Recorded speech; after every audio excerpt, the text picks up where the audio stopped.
This is an addendum to the prerequisite on sequences of real numbers. I will try to throw some motivations only to infinite series and will not go into any detail. This lecture is basically a translation from this book, Real Analysis by Arnab Chakraborty, Volume 2. Motivation for infinite series. While studying mathematics, this thing I have already told you. So I'll just quickly read through these portions, the description of the paradox. So while studying mathematics, we often come across with problems which can be solved in two ways. Both ways are apparently correct logically, but they arrive at contradictory answers to the same problem. This type of situations are known as paradoxes. Often is the case in mathematics. To explain the paradoxes, a whole new branch of mathematics is incepted. An infinite series is a good example of that. We start with a paradox that is named by Achilles paradox or Zeno's paradox. Achilles was a legendary soldier in ancient Greece. He could run very fast. One day he discovered a tortoise crawling on the road in front of him. He runs to catch the tortoise. Will he ever be able to catch the tortoise? There are two ways to answer this. The first is by common sense, which says that Achilles will definitely catch the tortoise in almost no time. On the other hand, a philosopher, namely Zeno, argued the following. The tortoise has a head start. So, if Achilles hopes to catch it, he must run at least as far as the place where the tortoise presently is. But by the time he arrives there, it will have crawled to a new place. So then Achilles must run at least to this new place. But the tortoise meanwhile will have crawled on and so forth. Achilles will never be able to catch the tortoise. So this is the primary position. At this position, Achilles sees the tortoise crawling in front of him. Then he starts running. So he comes back to the position where the tortoise initially was. So he comes to that position. Then by that time, the tortoise has moved a little ahead. He again runs, and then he comes to that point where the tortoise was at second position, and the tortoise is still in front of him, ahead of him. Okay. So this. Fine. Before we jump into the explanation of the paradox, there stands a glaring question. Why do we need to bother? Of course, the sensible answer is the correct answer as well. Then why do we put our effort on a made-up puzzle? The reason is the existence of certain paradoxes where the sensible answer is not correct. An example of such will be provided later in the next lecture. Now, let us try to explain the Achilles paradox. Let Achilles be at distance d1 from the tortoise at the beginning. So this is the d1 distance, the initial distance. Okay. Then let the velocity of Achilles be v and that of the tortoise be small v. Achilles is capital V and tortoise is small v. Of course, small v is much smaller than capital V. No doubt about that. The tortoise is much slower than Achilles. Then Achilles will cover d1 distance, this much distance, in d1 over capital V time. Okay, distance over velocity is time. So d1 distance in d1 over his speed, that is capital V. Call this time, first time slot, as t1. Then by this time the tortoise will move its speed times the time distance. So v times t1 distance. By this time the tortoise will move v t1 distance.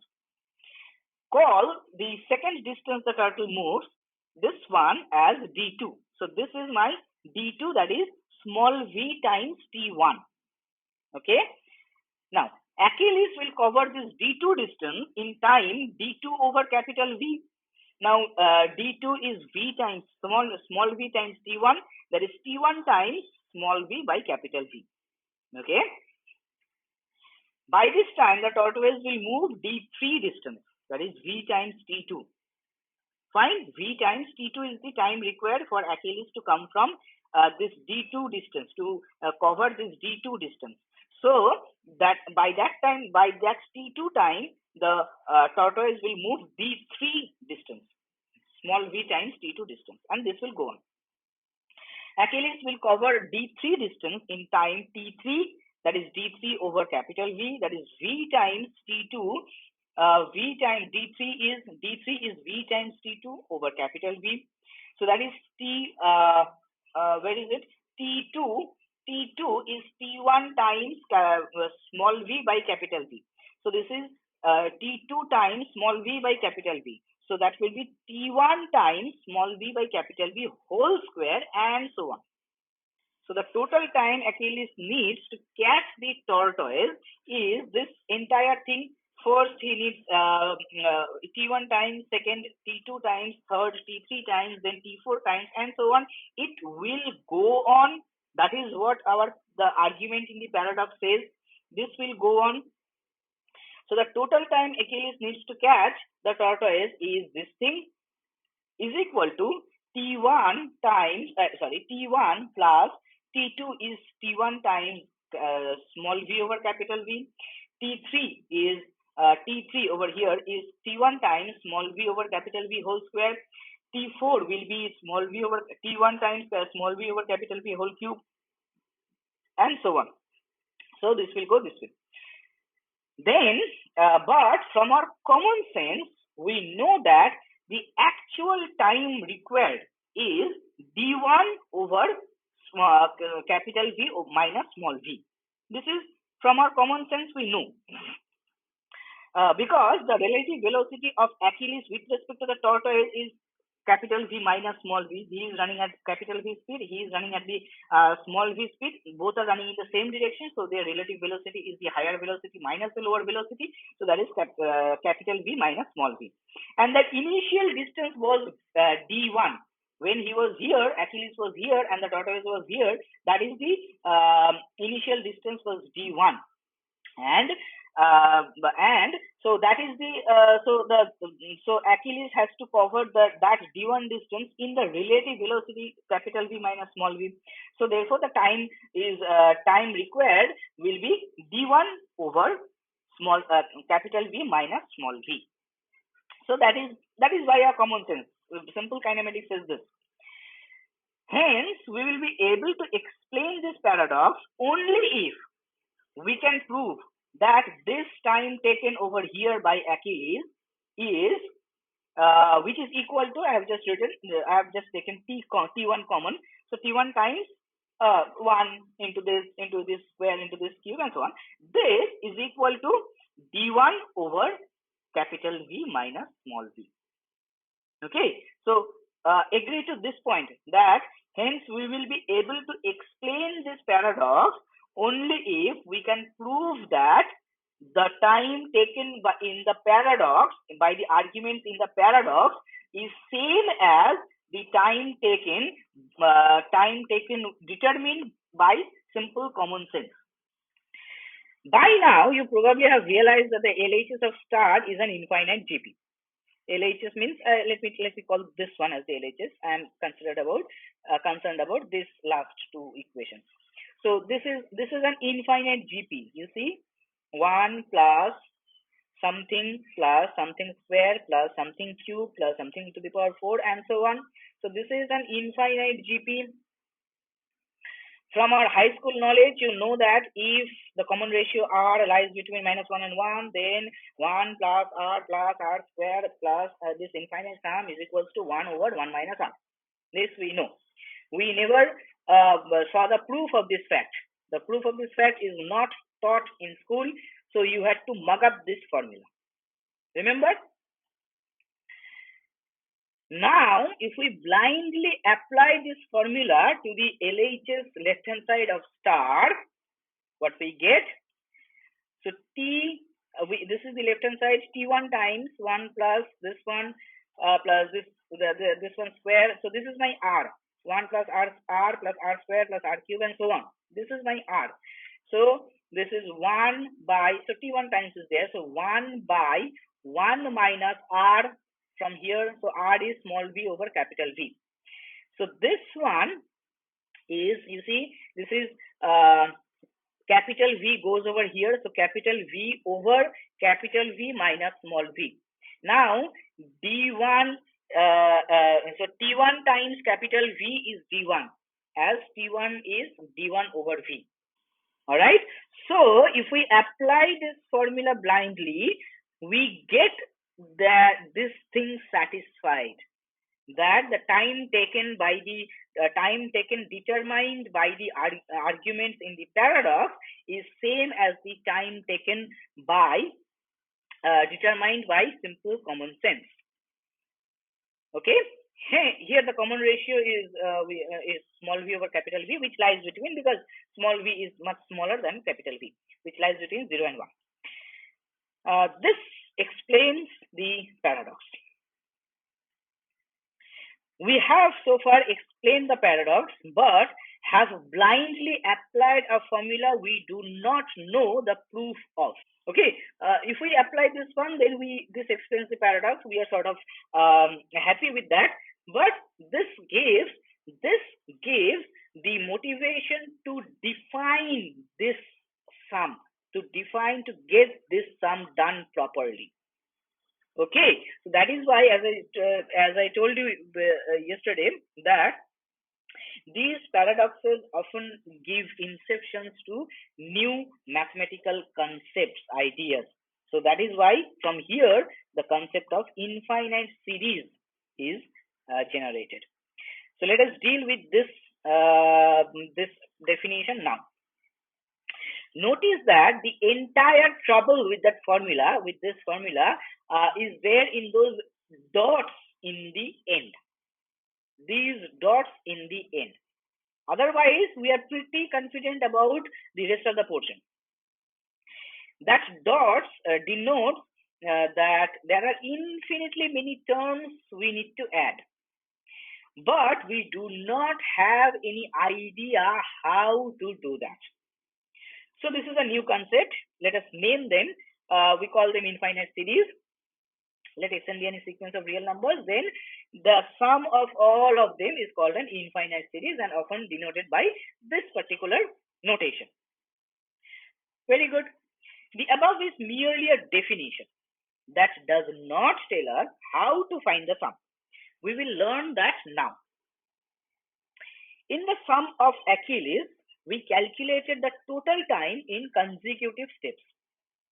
At the first step, Achilles took T1 time. At the second step, he took T2, that is T1 times small v over capital V time.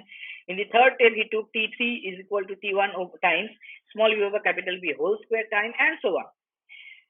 In this way, for the nth step, he will take this much amount of time, because at second one, he was taking this raised to the power 2 minus 1. At the third level, he was taking this raised to the power 3 minus 1, that is 2 over here. At the fourth step, he was taking this one raised to the power 1 minus 1, that is 0, only T1 time. So at the nth step, he will take this much amount of time. Good. Hence, up to nth step, total time he will take is T1 plus T2 plus T3 up to Tn, that is T1 times 1 plus Tn, T2 is this one raised to the power 1 plus this way it goes, and Tn is this one raised to the power n minus 1. Let us call this Sn, this term as Sn. Then from the formula of finite GP series, we know that Sn is equal to sum of first n many terms of a GP, that is this one. Okay, so this is T1 times the first term into, T1 is there, T1 is hanging there, that is fine. So first term is 1, that is also fine. So the common ratio is less than 1. So the formula is 1 minus r to the power n over 1 minus r. That is the formula for sum of GP, finite GP with common ratio less than 1. So 1 minus, this is my r to the power n over 1 minus r. So then this v goes over here. So T1 is d1 over v. T1 is d1 over v. So I write T1 as d1 over v. Then 1 minus small v over capital V whole to the power n. and divided by 1 minus small v over capital V. Now, so this is my Sn. This is a sort of compact form of Sn. Now, let us see how does Sn change as n tends to infinity. Observe that this common ratio is less than 1. Hence, the small v over capital V raised to the power n goes to 0 as n tends to infinity. This result we have seen in the chapter of sequences only. Hence, Sn, so let us see the formula again. Sn is, expression again, Sn is d1 over v, 1 minus r to the power n by 1 minus r. Let's go with this. d1 over v, 1 minus r to the power n by 1 minus r. So this tends to v1, v over capital V whole to the power n tends to 0, and that is the only term consisting n. So everything else will remain constant. So this is d1 over v times 1 by 1 minus small v over capital V, that is d1 over small v minus capital V. Observe that this is the answer we got from our common sense. So, therefore, it makes complete sense to define the sum of an infinite series in the above way. So let us generalize the process. So now we got the, understand this thing, we got the motivation from this example. The motivation, because, this is the motivation because it says that this is actually, this actually works. The answer we actually was looking for, if we define the process in this way, if we define the process of adding infinitely many terms in this way, then it is giving me the right answer, the answer we actually want. It is giving us that answer in this particular case. So the way we found out the answer, why don't we generalize that process? That this is the process will be applying to any infinite series to find out its sum. To find the sum of xn, we will add first n many terms and call them Sn. That is, Sn is equals to x1 plus x2 plus up to xn. For example, S1 is x1, S2 is x1 plus x2, this is S3. S3 is x1 plus x2 plus x3, and so on. This Sn is called the nth partial sum, and the sequence. So this term Sn is called nth partial sum, and the sequence Sn is called the partial sum sequence. Then we will look for the behavior of Sn as n tends to infinity. We already know about limit of a sequence, so we will call the limit of the sequence Sn as the sum of the infinite series Xn. So we have converted to find the problem of finding an infinite sum to finding limit of a sequence, which we already know how to find out. So we convert this complete problem to a problem which we already know. So we call this limit of the sequence of the partial sum sequence as the sum of the infinite series we want to define. Also, different behaviors of the sequence Sn, which is convergent, divergent, or oscillatory, will be termed as respective behaviors of the series as well. So, if the partial sum sequence is a convergent sequence, we will call the series a convergent series. If this partial sum sequence is a divergent sequence, we will call the series as a divergent series. If the partial sum sequence is an oscillatory sequence, we will call the series as an oscillatory series